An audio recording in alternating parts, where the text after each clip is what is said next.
વર્ષ 2009માં રણોલી જીઆઈડીસીમાં કોન્ટ્રાક્ટર પાસે મજૂરીના પૈસા લેવા બાબતે શ્રમજીવી અને કોન્ટ્રાક્ટર વચ્ચે બોલાચાલી થતાં શ્રમજીવીએ કોન્ટ્રાક્ટર ઉપર પાવડા વડે હુમલો કરીને મોતને ઘાટ ઉતારી ફરાર થઈ ગયો હતો।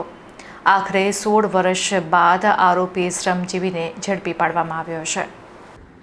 વડોદરા શહેરના તાંદલજા વિસ્તારમાં આવેલ તકલુસ પાર્કમાં રહેતા ઇમરાન ઉર્ફે મુન્નો પ્યારે સાહેબ દાયમાં રણોલી જીઆઈડીસીમાં આવેલ એલ&ટી કંપનીમાં કોન્ટ્રાક્ટર તરીકે કામ કરતા હતા।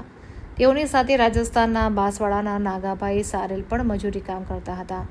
મજૂરીના પૈસાની માંગણી કરી હતી ત્યારે બંને વચ્ચે બોલાચાલી થઈ હતી। તેથી ઉશ્કેરાયેલા મજૂર નાગાભાઈ સારેલે નજીકમાં પડેલ પાવડાના હાથા વડે કોન્ટ્રાક્ટર મુન્ના દાયમા ઉપર હુમલો કરતા માથાના તેમજ પેટના ભાગે તેમજ હાથ ઉપર ગંભીર ઈજા પહોંચાડતા કોન્ટ્રાક્ટર ઇમરાન ઉર્ફે મુન્નાનું મોત થયું હતું। આ હત્યા કરી મજૂર નગાભાઈ સારેલ નાસી છૂટ્યો હતો। જવાહરનગર પોલીસ મથકે હત્યાનો ગુનો નગા સારેલ ઉપર નોંધાયો હતો। ત્યારે છેલ્લા ઘણા વર્ષથી નાસ્તા ફરતા હત્યાનો આરોપી નગા સારેલને ઝડપી પાડવા માટે પોલીસ વિભાગ દ્વારા ₹10,000નું ઇનામની જાહેરાત કરવામાં આવી હતી।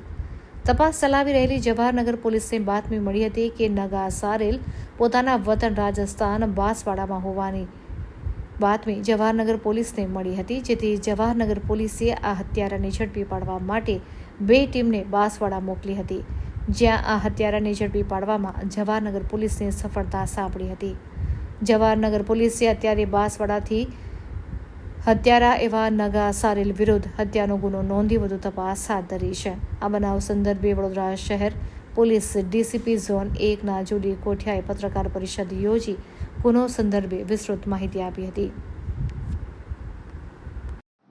જવાહરનગર પોલીસ સ્ટેશન વિસ્તારમાં 2009ની સાલમાં એક મર્ડરનો બનાવ બનેલો। એલ&ટી જે કંપનીની ઓફિસ છે એના પરનો જે રોડ છે ત્યાં મુન્નાભાઈ ઇમરાન ઉર્ફે મુન્ના કરીને એમની હત્યા કરવામાં આવી હતી। જે તે સમયે આરોપી નાસ્તો ફરતો હતો। આરોપી કોણ હતો એ પણ ખ્યાલ નહોતો અને કયા બાબતે ઝઘડો થયો એ પણ ખબર ન હતી।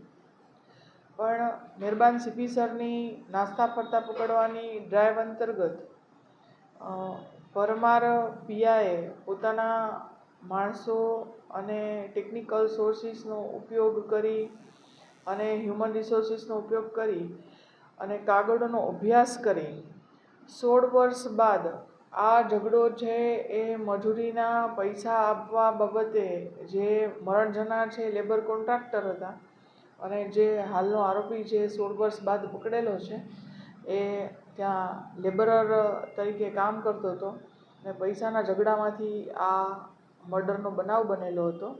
અને આ આરોપી રાજસ્થાનના બાંસવાડાનો છે। હ્યુમન રિસોર્સિસના આધારે ટીમ મોકલી અને ત્યાં વોચ ગોઠવી અને આરોપીને આજરોજ લાવી અને રિમાન્ડ મેળવવાની આગળની કાયદેસરની કાર્યવાહી કરવામાં આવી છે।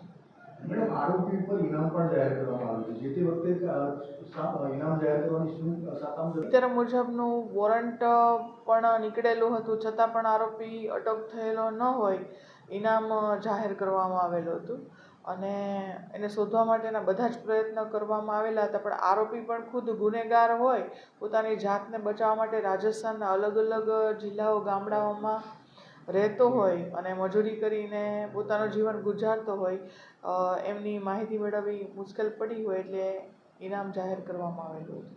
કેટલું ઇનામ હતું અને શું 10,000 ઇનામ જાહેર કરવામાં આવેલું હતું।